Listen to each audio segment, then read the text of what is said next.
গীতার বাণী। লেখক শ্রী অনিল বরণ রায়। দ্বিতীয়ত, এই ধর্মের আছে দার্শনিক ভিত্তি। ঈশ্বর কি, জীব কি, জগৎ কি, ঈশ্বরের সহিত জীব ও জগতের সম্বন্ধ কি, জীবের শ্রেষ্ঠ গতি কি, মানব জীবনের পূর্ণতম সিদ্ধি ও সার্থকতা কিসে, এই সব সম্বন্ধে ন্যায়সঙ্গত যুক্তির উপর হিন্দুস্তানের সকল ধর্মই প্রতিষ্ঠিত। বর্তমান বিজ্ঞান, যুক্তি ও গবেষণার ফলে জীব ও জগৎ সম্বন্ধে যে সকল তথ্য আবিষ্কার করিতেছে, হিন্দুর দর্শনের সহিত তাহাদের বিরোধ নাই। দৃষ্টান্তস্বরূপ এভলিউশন বা ক্রমবিবর্তনবাদের কথা বলা যাইতে পারে। জড় প্রকৃতি হইতেই কেমন করিয়া ক্রমশ প্রাণী জগতের আবির্ভাব হইয়াছে, এই সকল সম্বন্ধে বিজ্ঞানের গবেষণার ফলে খ্রিস্টান ধর্ম প্রভৃতির মূলে আঘাত পড়িয়াছে। কিন্তু যে ক্রমবিবর্তনবাদ আধুনিক বিজ্ঞান অতি অস্পষ্টভাবে ধরিবার বুঝিবার প্রয়াস করিতেছে, উপনিষদের ঋষিগণ বহু পূর্বেই তাহার সুস্পষ্ট সন্ধান দিয়া গিয়াছেন।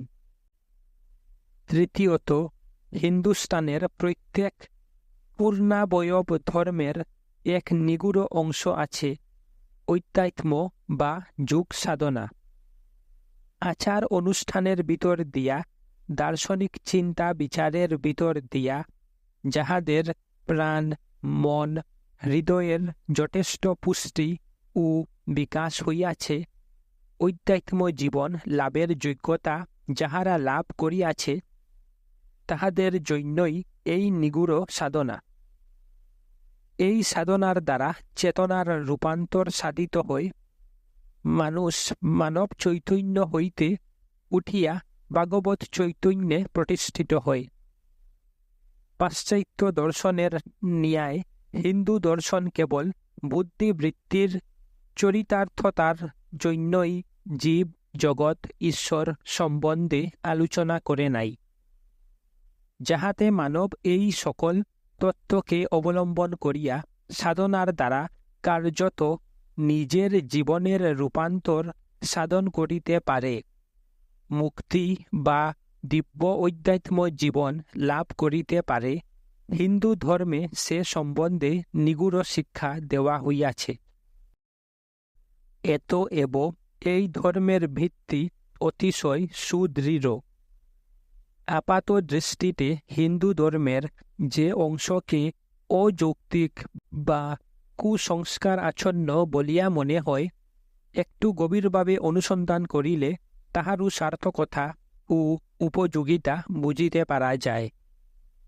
এই জন্যই হিন্দু ধর্ম সহস্র সহস্র বৎসর কত গুরু বাধা বিপত্তি অতিক্রম করিয়া আজও সঞ্জীবিত রহিয়াছে এবং বর্তমান বৈজ্ঞানিক যুগের সকল সন্দেহ ও সংশয়কে জয় করিয়া মানব সমাজ, মানব জাতিকে প্রকৃত কল্যাণের পথ দেখাইয়া দিতে অগ্রসর হইয়াছে।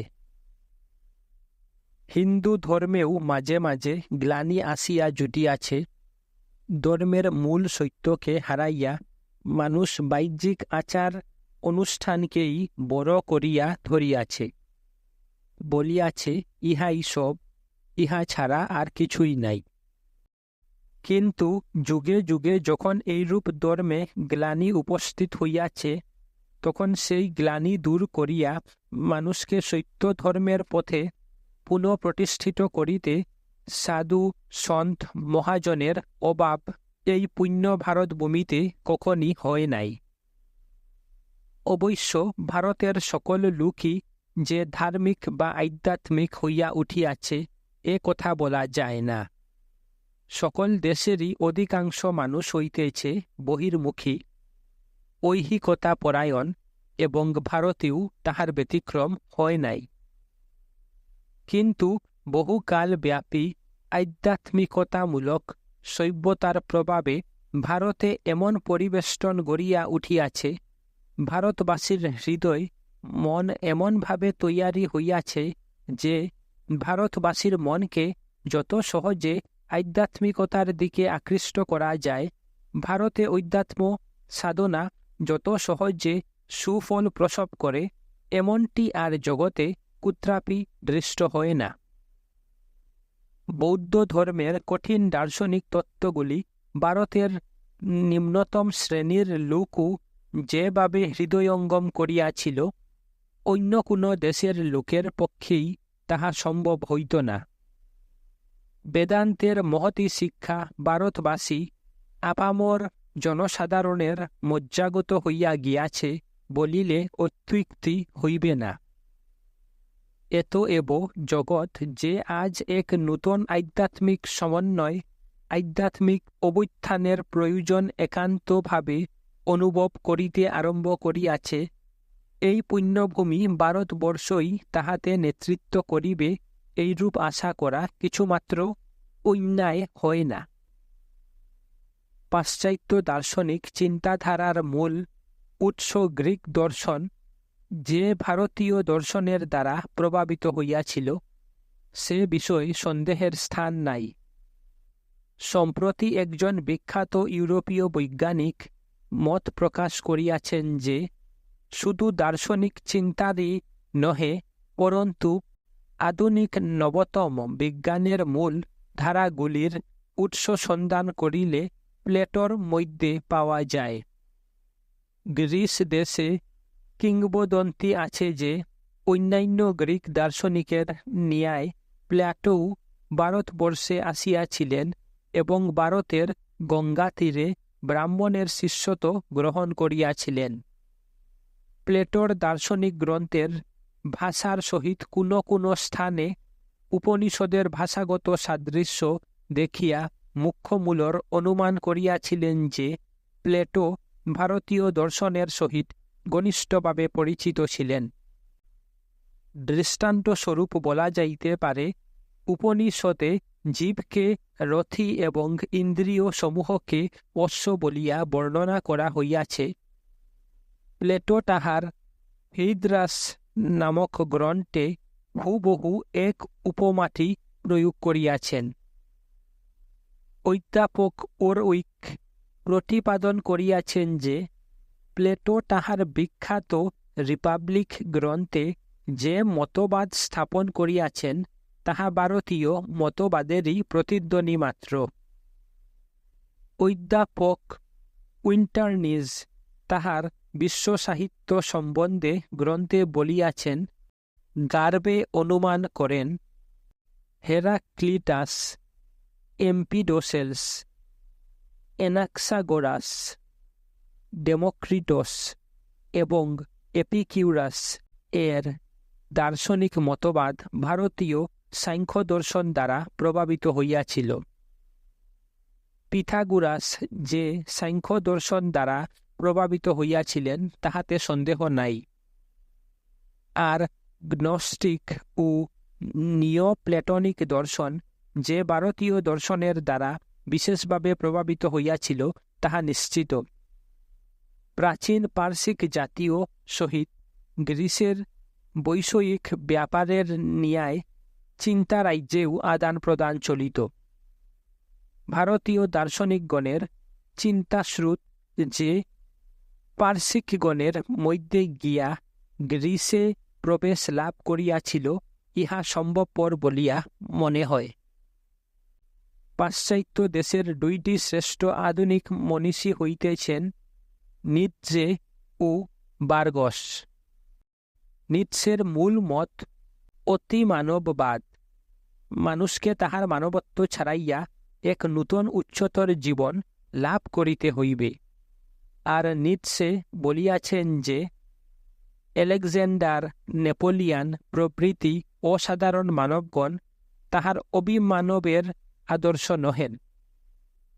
মানুষ যেমন বানর অপেক্ষা বড়, অতিমানব তেমনি হইবে মানুষ অপেক্ষা বড়, একটি নতুন জাতি বা স্পিসিস। গীতায় শ্রীকৃষ্ণ অর্জুনকে মূলত এই শিক্ষাই দিয়াছিলেন।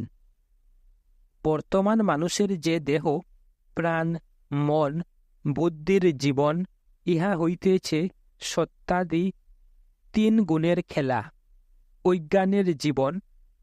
এই গুণত্রয়ের উপরে উঠিয়া এক মহত্তর ভগবৎ চৈতন্যে প্রতিষ্ঠিত হইতে হইবে নৈস্ত্রগণ্য ভবার্জুন। কিন্তু এই অতি মানবত্বের প্রকৃত স্বরূপ কি এবং কেমন করিয়া তাহা লাভ করিতে হইবে, নিৎসের দৃষ্টি তাহার সন্ধান পায় নাই। সাধারণ পাশ্চাত্যভাবের বশবর্তী হইয়া নিৎসে মনে করিয়াছেন যে সকল প্রকার দুর্বলতাকে নিম্নভাবে বর্জন করিয়া শুধু শক্তির অনুশীলন করিলেই মানুষ অতি মানবত্ব লাভ করিবে, এবং এই জন্যই নিৎসে খ্রিস্ট ধর্মের শিক্ষা দয়া, স্নেহ প্রভৃতি কোমল প্রবৃত্তিকে নিন্দা করিয়াছেন। কিন্তু এইভাবে হৃদয়ের কোমল বৃত্তিগুলিকে দমন করিলে মানুষ অসুরে পরিণত হয়, অতি মানবত্ব লাভ করিতে পারে না। গীতা বলিয়াছে, মানুষের মধ্যে যাহা কিছু সত্য, শিব, সুন্দর আছে, সেসবের উচ্চতম বিকাশ করিয়াই মানুষ অতি মানবত্ব লাভ করিবে। গীতার অতি মানব অসুর নহে, দেবতা। সে হইবে ভগবানের সহিত সমধর্মী, এবং ইহার উপায় শুধু শক্তির অনুশীলন নহে, ইহার উপায় হইতেছে কর্ম, জ্ঞান, প্রেম প্রভৃতি মানুষের সকল দিব্য প্রবৃত্তি ও প্রেরণাকে ভগবদ্মুখী করিয়া মানব জীবনের সকল সম্ভাবনার পূর্ণতম বিকাশ করা। আমরা সর্বদা যাহাকে ভাবনা করি, যাহাকে আমাদের সমস্ত হৃদয় মন দিয়া ভালোবাসি, আমরা তাহার ভাব লাভ করি, বস্তুত তাহাই হইয়া উঠি। ভগবানের ভাব, ভগবানের সাধর্ম লাভ করিবার উপায় হইতেছে সর্বদা তাহারই ভাবনা করা, সদা তদ্ভাব ভাবিত, এবং ইহার অর্থ হইতেছে ভগবানের উদ্দেশ্যে যজ্ঞরূপে আমাদের সকল কর্ম করা। সমগ্র জ্ঞানের দ্বারা ভগবানকে যেমন বিশ্বের অতীতে তেমনি বিশ্বের প্রত্যেক জীব, প্রত্যেক অণু, পরমাণুতে অনুস্যূত দেখা এবং সর্বত্র তাহাকেই আমাদের হৃদয়ের সমস্ত প্রেম ও ভালোবাসা নিবেদন করা। ইহাই হইতেছে গীতুক্ত সাধনার সারতত্ত্ব। ভগবানের সাধর্ম লাভ বলিতে কি বুঝায়, গীতা কোথাও তাহা স্পষ্ট করিয়া বলে নাই। উত্তম রহস্যম রূপেই ইহাকে রাখিয়া দিয়াছে। গীতা যে সাধনার ইঙ্গিত দিয়াছে, তাহা অনুসরণ করিয়াই সাধকগণ আপন আপন জীবনে এই রহস্যকে সিদ্ধ করিয়া তুলিতে পারিবেন। অতি মানববাদের ব্যাখ্যা করা গীতার উদ্দেশ্য ছিল না।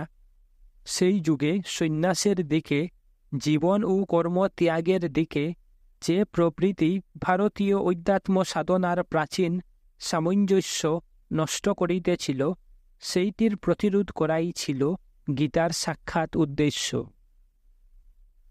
অর্জুনের সন্ন্যাস ও কর্মত্যাগের প্রবৃত্তিকে তীব্রভাবে নিন্দা করিয়াই গীতার শিক্ষা আরম্ভ হইয়াছে, এবং এইটিকে মূল সমস্যারূপে গ্রহণ করিয়াই গীতার সমগ্র শিক্ষা কথিত হইয়াছে। গীতা জোরের সহিত বলিয়াছে যে ভগবানে আত্মসমর্পণপূর্বক এই সংসারে কর্ম করিয়াই মানুষ উচ্চতম সিদ্ধি লাভ করিতে পারে। ইহার জন্য সংসার ত্যাগ বা সন্ন্যাসের কোনোই আবশ্যকতা নাই। নিশ্চল শান্তির উপরে প্রতিষ্ঠিত সক্রিয়তা, ইহাই গীতার প্রস্তাব। অচল অটল শান্তির ভিত্তিতে বৃহত্তম কর্ম করা, পরম আভ্যন্তরীণ শান্তি ও নীরবতার মুক্ত অভিব্যক্তি রূপে সংসারের প্রয়োজনীয় যাবতীয় কর্ম সর্বাঙ্গ সুন্দর রূপে সম্পন্ন করা, ইহাই গীতার মর্মকথা। ভারতে বৌদ্ধ ধর্মের প্রবল বন্যার সম্মুখে গীতার এই কল্যাণময় শিক্ষা দাঁড়াইতে পারে নাই। পরে আচার্য শঙ্কর কর্তৃক তীব্রভাবে মায়াবাদ ও সন্ন্যাসের মাহাত্ম্য প্রচারের ফলে এই শিক্ষা একেবারেই নষ্ট হইয়া গিয়াছে। গীতার শিক্ষা অনুসারে জীবনকে গঠন করিয়া অতি মানবত্বের দিকে অগ্রসর হইবার যুগ তখনও আইসে নাই। গীতার যে সাধর্মের আদর্শ, ভগবানের ভাব ও প্রকৃতি লাভের আদর্শ, ইহারই পুনরাবৃত্তি হইয়াছে যীশুখ্রিস্টের রহস্য উক্তিতে, be perfect as your father in heaven is perfect. Nietzsche, বার্গস, আলেকজান্ডার প্রভৃতি আধুনিক মনীষীগণের শিক্ষায় আমরা এই আদর্শেরই ক্ষীণ আভাস দেখিতে পাই। কিন্তু গীতার শিক্ষার পূর্ণতম মর্মটি বিকশিত হইয়াছে শ্রী অরবিন্দর যুগে। মানুষ কেমন করিয়া ভগবানের নিকট পূর্ণভাবে আত্মসমর্পণ করিয়া অতি মানস চৈতন্যে প্রতিষ্ঠিত হইবে, ইহাই হইতেছে সেই যুগের মূল কথা। আধুনিক ইউরোপের শ্রেষ্ঠ মনীষী হইতেছেন বার্গস। তাহার প্রধান কথা এই যে এ জগতে কিছু স্থির নহে, এ জগৎ এক মহান প্রাণ শক্তির খেলা। অনবরত এখানে পরিবর্তন, বিকাশ ও সৃষ্টি চলিতেছে এবং এই সব বিকাশের ভিতর দিয়া জগৎ এক অভূতপূর্ব আদর্শের দিকে অগ্রসর হইতেছে। এই প্রাণ শক্তি একদিন মর্তালুকে মৃত্যুকেও জয় করিবে, এমন স্বপ্নও বার্গস দেখিয়াছেন। ভগবান এই প্রাণ শক্তি ভিন্ন আর কিছুই নহেন। সৃষ্টির ভিতর দিয়া তিনি ক্রমশ পূর্ণতা ও অমৃতত্বের দিকে অগ্রসর হইয়াছেন। এই মত এবং ইহার পূর্ববর্তী ডারউইনের ক্রমবিবর্তনবাদ খ্রিস্টান ধর্মের ভিত্তিটি নষ্ট করিয়া দিয়েছে। কিন্তু এই ক্রমবিবর্তনবাদ হইতেছে গীতার উদার শিক্ষার ক্ষীণ প্রতিধ্বনি। ভগবান জীব রূপে আবির্ভূত হইয়াছেন। জীবের অন্তর্নিহিত যে ভাগবত সত্তা, তাহাই এই ক্রমবিবর্তনের ভিতর দিয়া ক্রমশ পূর্ণতা ও অমৃতত্বের দিকে অগ্রসর হইয়াছে। এই জীবই প্রকৃতি হইতে ক্রমশ দেহ, প্রাণ, ইন্দ্রিয়, মন প্রভৃতি বিকাশ করিতেছে। কিন্তু এই জীব হইতেছে ভগবানের অংশমাত্র। ভাগবত চৈতন্য হইতে বিচ্ছিন্ন হইয়া জীব অজ্ঞান ও অপূর্ণতার মধ্যে নামিয়াছে এবং ক্রমশ সেখান হইতে আবার ভাগবত চৈতন্যের পূর্ণতা ও অমৃতত্বের মধ্যে উঠিতেছে। ইহাই পার্থিব ক্রমবিবর্তনের মূল রহস্য। ভগবানের মধ্যে কখনো কোনো রূপ অপূর্ণতা নাই। তিনি সর্বজ্ঞ, সর্বশক্তিমান, আপনার শক্তিতে আপনি চিরপূর্ণ। এই জগতে যে অনবরত পরিবর্তন চলিতেছে, জগৎ শব্দটির দ্বারাই তাহা সূচিত হইতেছে এবং গীতায় ইহা অতি স্পষ্টভাবেই দেখাইয়া দেওয়া হইয়াছে। মুহূর্তের জন্যও কেহ কর্ম না করিয়া দণ্ডায়মান নাই। প্রকৃতিজাত গুণ সকলের দ্বারা বাধ্য হইয়া সকলকেই কর্ম করিতে হয়।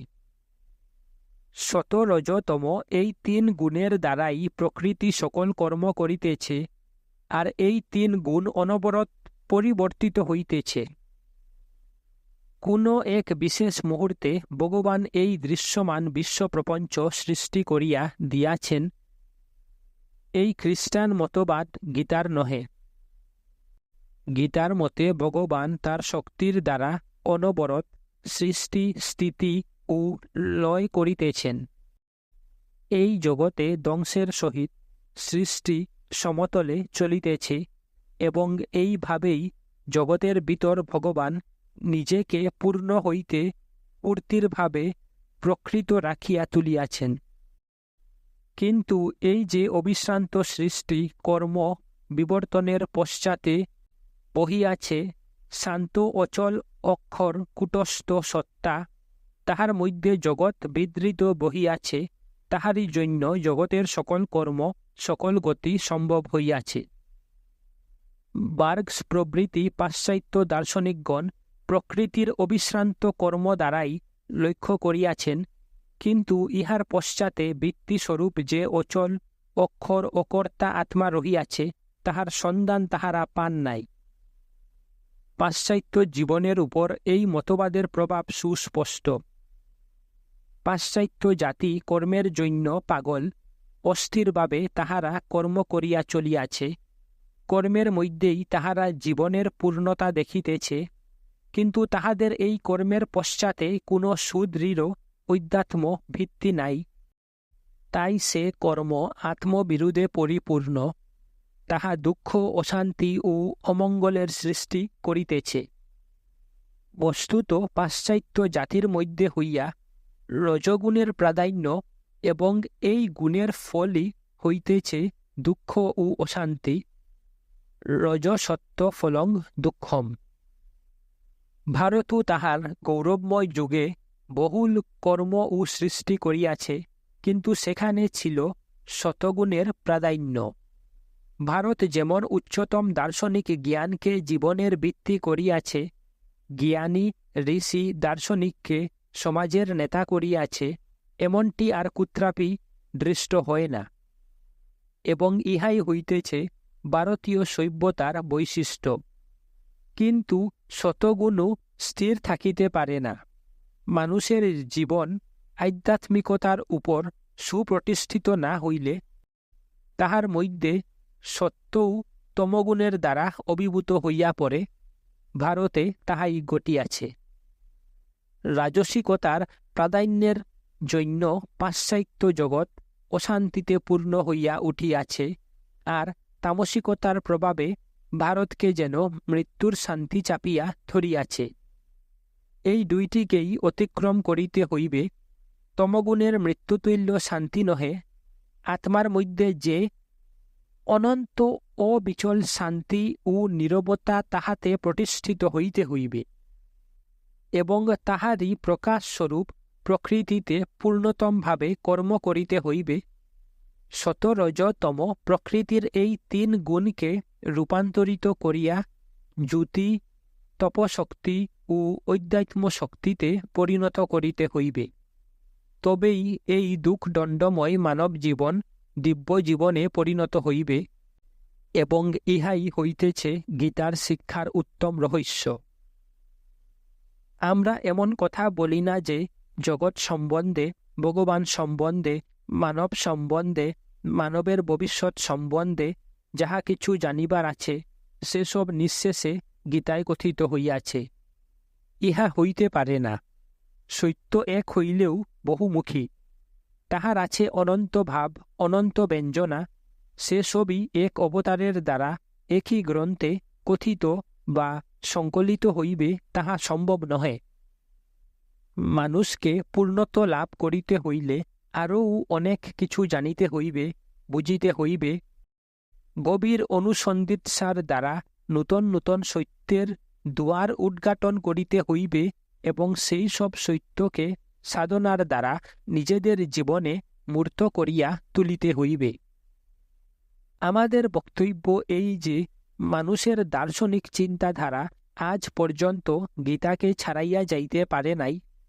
সে চিন্তার মধ্যে যাহা কিছু সার ও মহৎ আছে, গীতার শ্লোকগুলিতে সে সবেরই গভীর সমন্বয় সাধিত হইয়াছে। সন্মুখ দিকে আরও অগ্রসর হইতে হইলে আমাদিগকে গীতার এই সমন্বয়কেই ভিত্তিস্বরূপ গ্রহণ করিতে হইবে, এবং আমরা কোন দিকে কিভাবে অগ্রসর হইতে পারি গীতার মধ্যে হইতেই তাহার সমুজ্জ্বল নিদর্শন লাভ করিতে পারিব।